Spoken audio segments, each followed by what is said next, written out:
Hello, I am Kara Mitchell, and this is my video presentation for Liberty University for my practicum experience for my master's degree in public health that emphasizes nutrition.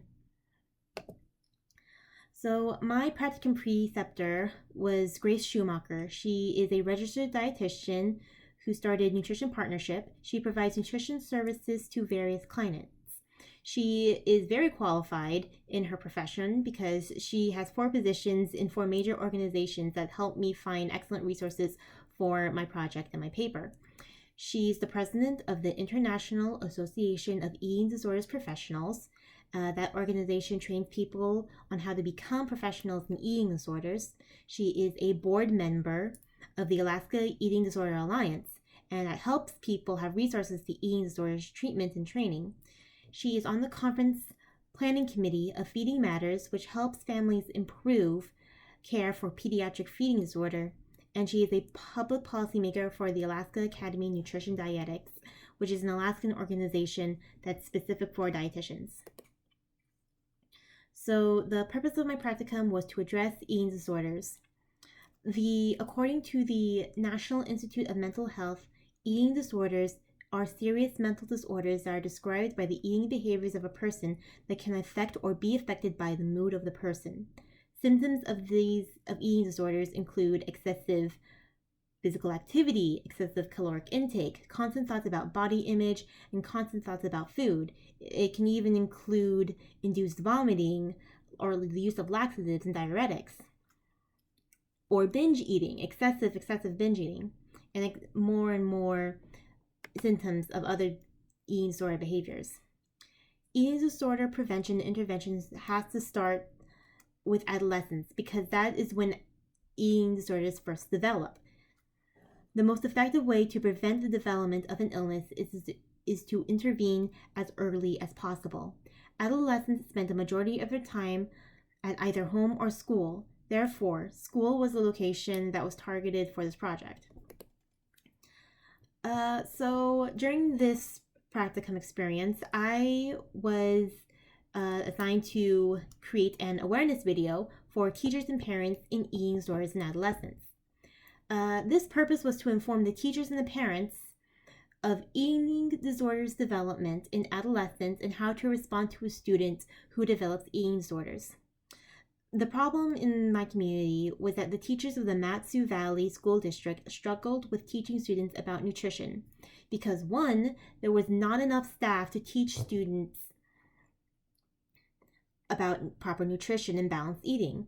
I spoke with the health coordinator at the Matsu School District, and what we went through showed me that the teachers actually take turns teaching students about eating disorders. For example, a history teacher, or PE teacher, or math teacher would teach about nutrition on specific days, or they would just teach nutrition like once a week. That was not enough time for students to learn about proper nutrition.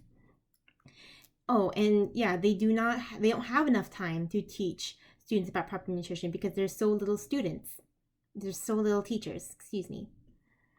The awareness video was supposed to give teachers and parents who were involved in creating the curriculum for their kids a background on eating disorders and what to do if they ever encounter a student or child with an eating disorder.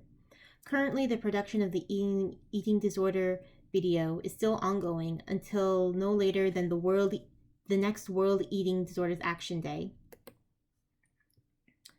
So my practicum paper topic, it was eating disorders in adolescents in a school environment. The original plan was to collect qualitative evidence of eating disorder knowledge and response among teachers in the Matsu Valley. Unfortunately, there was not many teachers available due to the summer season, and this happened in the middle of the practicum, which made it very hard for me to gather any data. So I got with my preceptor and I got with my professor, and we decided that I would do a systematic review on the school environment affecting the development of eating disorder in adolescents.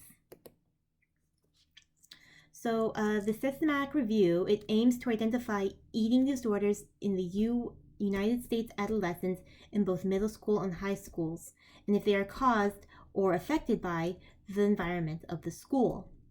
This review utilized the Scopus database and followed the preferred reporting items for systematic review and meta-analysis, or PRISMA guidelines.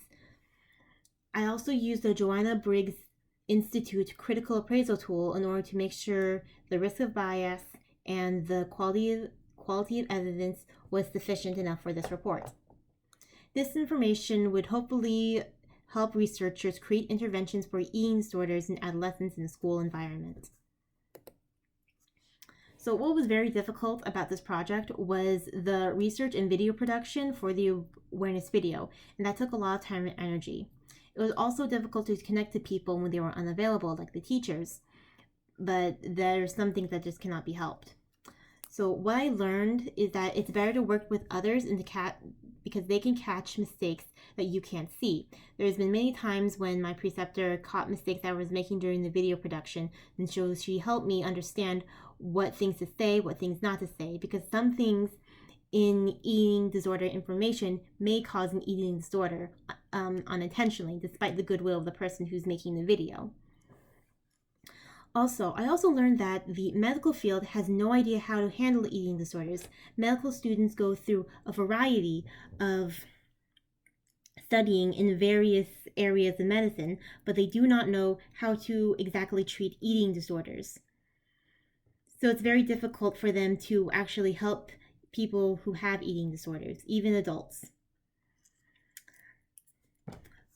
When I learned that eating disorder starts with adolescence, I learned that it mainly starts in adolescence mostly because of weight stigma.